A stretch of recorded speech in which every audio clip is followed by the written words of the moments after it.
नमस्कार, स्वागत है आपका के न्यूज में। मैं हूं आपके साथ विशाल पंडित। आप सब देख रहे हैं हमारा खास प्रोग्राम 24 का चुनावी माहौल और हम बात करेंगे तमाम सियासी खबरों की। और रुक करते हैं खबरों का। लोकसभा चुनाव को लेकर अवध रीजन की हवा पूरी तरह से बदली नजर आ रही है। अवध रीजन की चुनावी हलचल की बात करें तो यहां सब जगह विकास और राम की ही चर्चा हो रही है, तो वहीं लोग क्राइम कंट्रोल सीएम योगी के श्रेय में दे रहे हैं। इस रिपोर्ट को देखिए।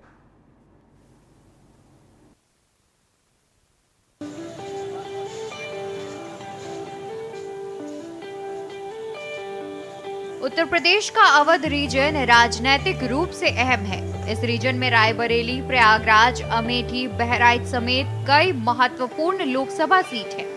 मौजूदा सरकार के बारे में यहाँ के लोगों की राय मिली जुली है। कुछ ने नरेंद्र मोदी की अगुवाई में केंद्र सरकार और योगी आदित्यनाथ की राज्य सरकार की जमकर तारीफ की। क्राइम कंट्रोल जो कि प्रशासन कर ही रही है, हमारे योगी जी के नेतृत्व में बहुत अच्छा काम चल रहा है क्राइम को लेके। तो दूसरा मुद्दा यही है वैसे भी कि आगे भी ऐसे ही चलता रहे। समय विकास है और विकास लोगों के आंखों में दिखाई पड़ रहा है। किसी भी इलाके में निकल जाइए, कभी जहां सड़क नहीं हुआ करती थी, आज वहां सड़कें बढ़िया चमचमा रही हैं। अपने प्रयागराज की कितनी जबरदस्त विकास हुआ है। जिस कोने में चले जाइए देखिए क्या सड़कें बन रही हैं, बिजली की कैसी व्यवस्था हो रही है और तरह तरह की बहुत सारी सुविधाएं हो रही हैं। हालांकि मौजूदा सरकार के समर्थकों के बीच किसान कल्याण और बेरोजगारी के मुद्दे भी चिंता का मुख्य विषय हैं। किसानों को ऋषि तुल्य जिस तरह से सिक्किम में माननीय प्रधानमंत्री जी ने उन्हें संबोधित किया, उनके मान को बढ़ाया, ऐसे बहराइच के किसानों के मान को बढ़ाया जाए, उन्हें जागरूक किया जाए, तो मैं समझता हूं कि अधिक से अधिक लोगों को रोजगार भी मिल सकेगा और इस क्षेत्र की भौगोलिक स्थिति का भी उन्नयन हो सकेगा और लोग अधिक से अधिक स्वावलंबी हो सकेंगे। अपना रोजगार वो खुद सृजित कर सकेंगे, अन्य लोगों को रोजगार दे भी सकेंगे। फैजाबाद लोकसभा सीट में पड़ने वाला अयोध्या भी अवध रीजन का हिस्सा है। अयोध्या का राम मंदिर प्रयागराज के लोगों के बीच लोकसभा चुनाव का मुख्य मुद्दा है। कई लोगों का मानना है कि राम मंदिर का सीधा असर वोटिंग पर पड़ेगा।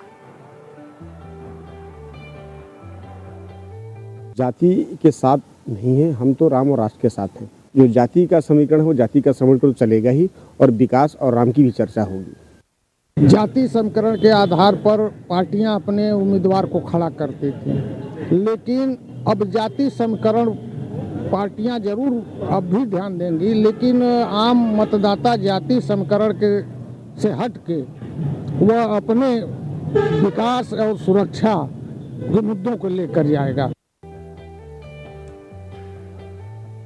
दूसरी ओर बहराइच और रायबरेली दोनों में विकास से जुड़े मुद्दे प्राथमिकता में हैं। बहराइच के लोगों की मुख्य मांग बेहतर रेल कनेक्टिविटी है। उनका मानना है कि अच्छी रेल कनेक्टिविटी का अभाव जिले में बेरोजगारी की बड़ी वजह है। पहला मुद्दा तो है कि रेल यहाँ बहराइच से जरवल जोड़ा जाए, जिससे कि आने जाने की सुविधा हम राजधानी से जुड़ सके।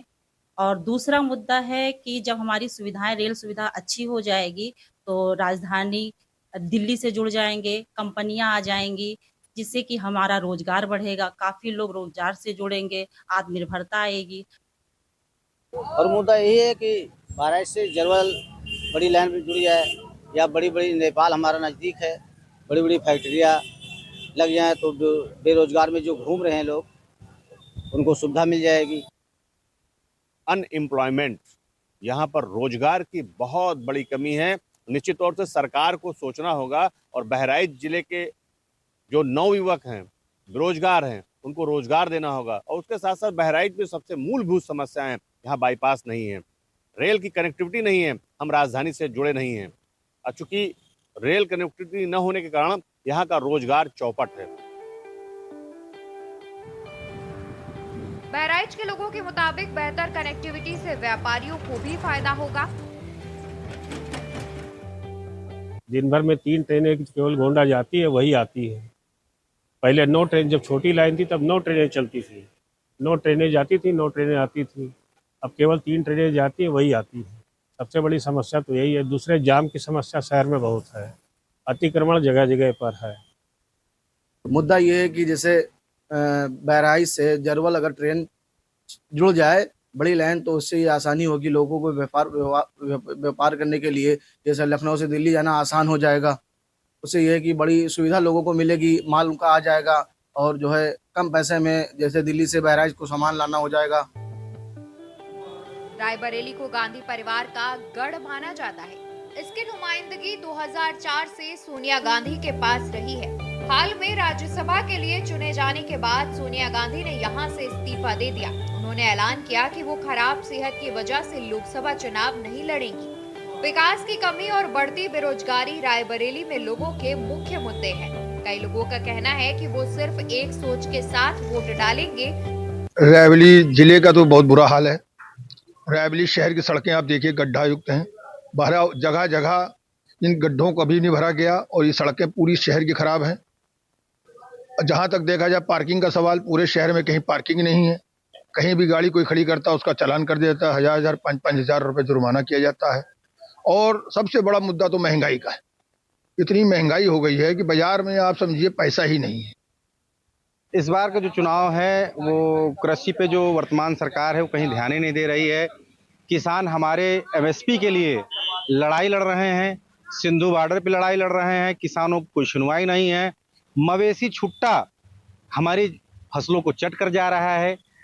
तो अभी इन सब मुद्दों को लेके हम लोग चुनाव में आएंगे और किसान चुनाव में आएगा। अब की बार जो किसान का सवाल है, नौजवान का सवाल है, छात्र की पढ़ाई का सवाल है, महंगी होती फीस, नौकरी, ये तमाम जो सवाल हैं और ये सारे सवाल हमारी ग्रामीण जिंदगी से जुड़े हुए हैं। तो ये सवाल अब की बार मुद्दा बनने वाले हैं और इन्हीं मुद्दों पर चुनाव होने वाला है। सांसद ऐसा हो जो विकास के मुद्दे पर ध्यान दे। अतीत में अवध रीजन से अलग अलग दलों के कई मशहूर नेता चुने गए हैं। आपकी हम लोगों का विचार यही है, मेरा व्यक्तिगत विचार यही है कि आपकी सड़क, पानी, बिजली और महंगाई, इनको ध्यान में रखते हुए वोट देना है और जो सही व्यक्ति हो उसे चुनना है। फिलहाल ये रीजन बीजेपी का गढ़ माना जाता है। लोकसभा चुनाव अप्रैल मई में होने के आसार हैं।